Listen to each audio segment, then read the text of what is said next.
proud we are to be part of the world's #1 premier transportation company. But not only is FedEx an outstanding transportation company, they're also a great supporter of this country of ours by being part of the Civil Reserve Air Fleet Program. 57 consecutive snap rolls. He's going to be high and to your right. He just let off a little puff of smoke, so keep your eyes trained up there as he gains a little more altitude. Once he's ready to start this maneuver, he's going to throw out a constant stream of smoke, and then you all get ready to count because he goes very fast. This aircraft has ailerons on it that are the size of a 737. It gives him a roll rate of 400 degrees per second.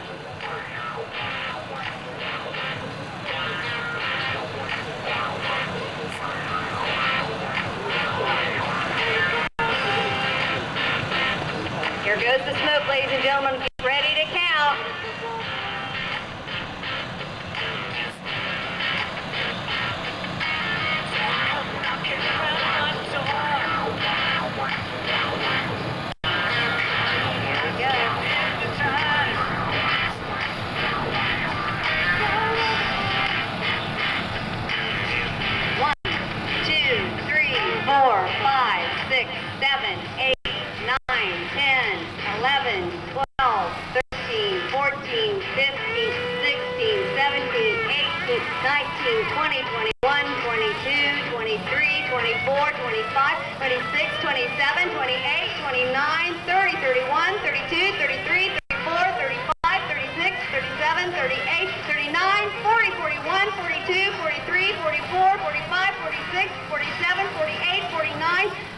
Ladies and gentlemen, let's hear it for Mr. Groom flying the FedEx Sukhoi SU-31.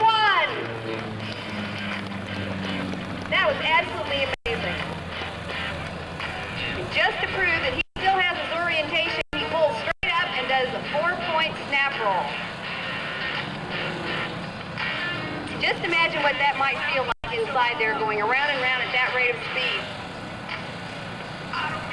The maneuver he's doing right now is called a rolling Humpty Bump, and as he climbs up and turns the airplane, he changes the orientation or the direction of the aircraft while he continues to turn. Very difficult maneuver, showing off his piloting skills and the wonderful capabilities of that SU-31.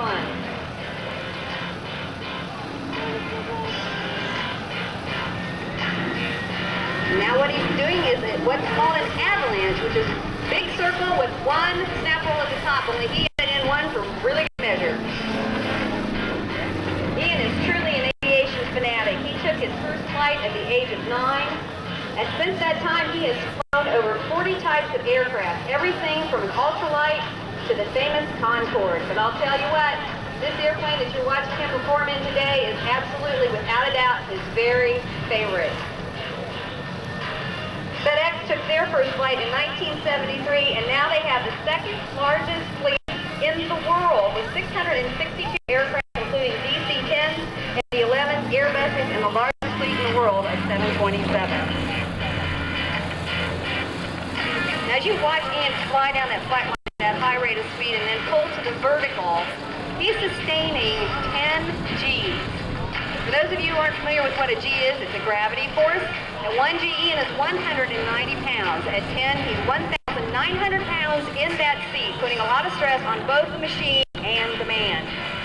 Now what you're witnessing is he pulls up straight until the plane stalls. Stalling does not mean that the engine quits. It means that there is no longer any lift being created across the wings. At that point, he pulls to the horizontal and then again to the vertical. And what's unusual about that is that most aircraft have to pull down first to get more airspeed so that they can again pull to the vertical. And this machine with a 400 horsepower radial engine at less than 1,600 pounds has a tremendous thrust to weight ratio and is able to perform those kinds of maneuvers.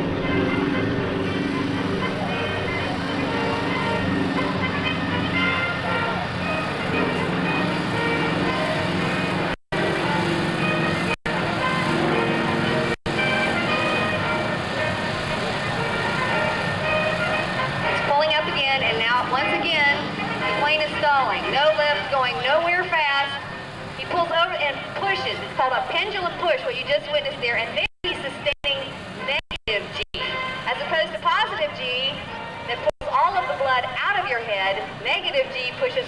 blood into your head. So it feels a little bit like this. Hang upside down, put about 20 pounds of pressure on your head, and then stick it in a vise.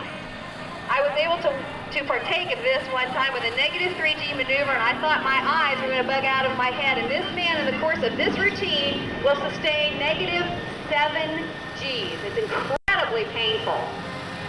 So he goes from positive 10 to negative 7 in the course of this routine, and because of the fact that he's able to physiologically handle all of these Gs, he's been nicknamed the G Monster. Now he's tumbling out of those rolls, and a tumble is actually a departure from controlled flight. The plane is out of control, but under the skilled hands of Ian, he brings that maneuver out, back into control, and right on time, just like FedEx.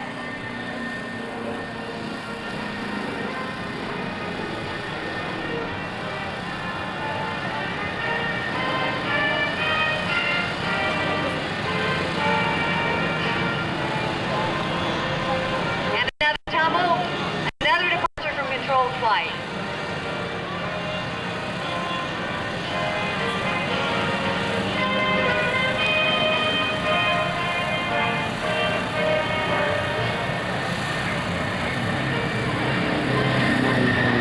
Now he's entering a giant barnstormer's loop.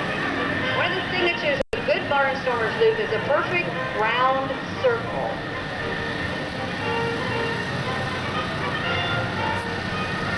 One of the things that Ian is very well known for is his accuracy. And that comes from years of competing in world competitions.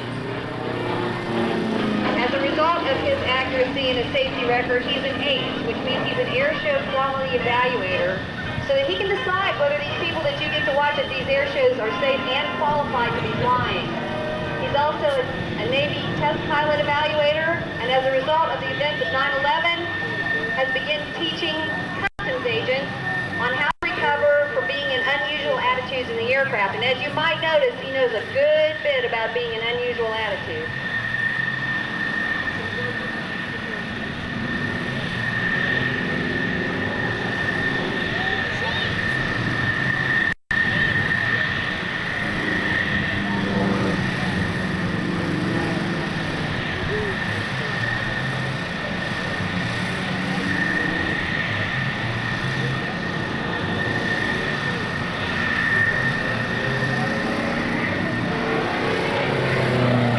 Distinctive sound of that growling engine as he comes roaring down the flight line.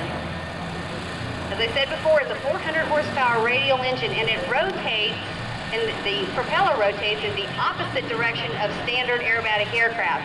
So if you noticed earlier when he did what was called a hammerhead, he rotated to the right, whereas other aircraft rotate to the left.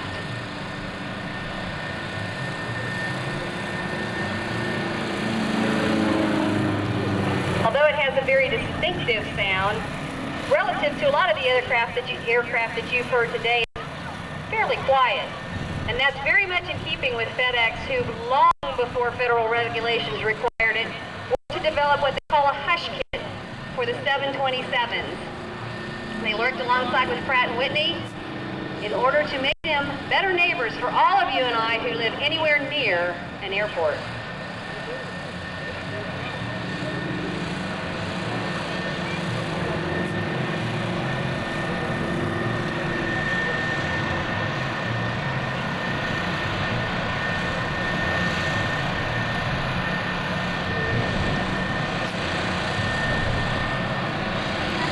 Top Gun, this was the maneuver that killed the radio intercept officer named Goose. And for any of you that are general aviation pilots, the disclaimer that goes with this is, do not try this at home. Look at that gorgeous flat fin, it's rolling down.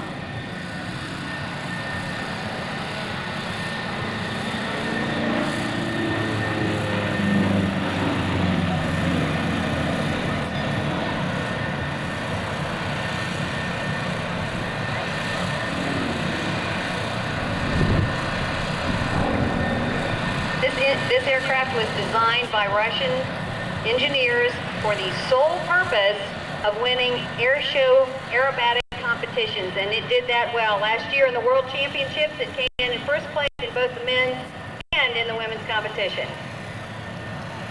It's made of space-age composites, Kevlar, titanium, and stainless steel, which is what gives it its lightweight at less than 1,600 pounds. And if you've got your cameras out, it's a great opportunity to take a gorgeous picture of that beautiful plane in the sky with that great FedEx logo.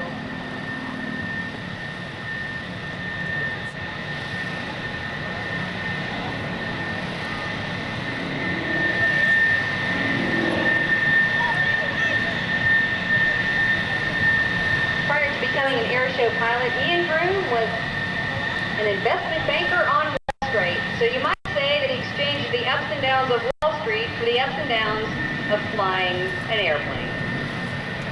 And here's your second chance to take a great picture of that FedEx logo on the bottom and on the top.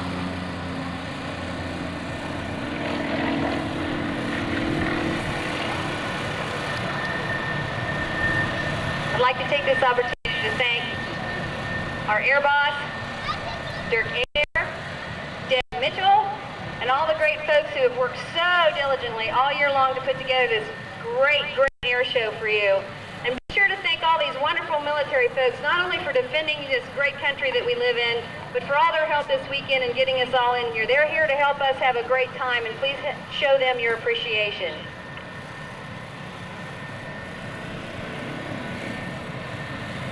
Listen to that engine.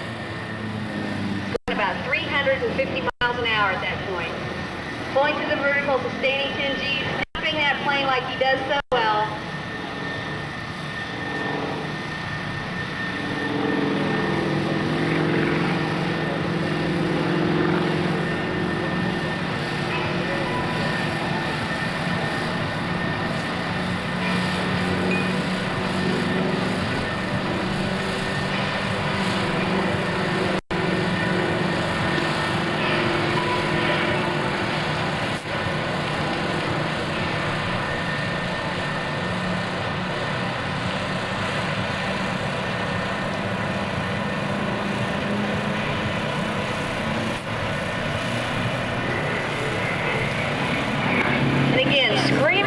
Flight line, pulling 10G, ouch, that hurts. Rolling. The wind just doesn't take that plane anywhere anymore.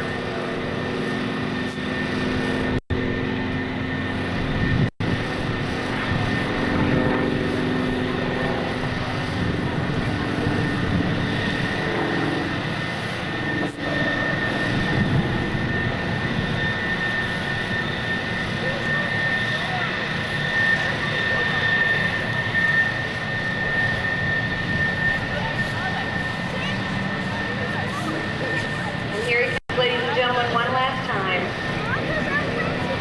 Waving his wings at you as a thank you for being a fantastic audience at the Neptune Air Show in beautiful Oceana, Virginia.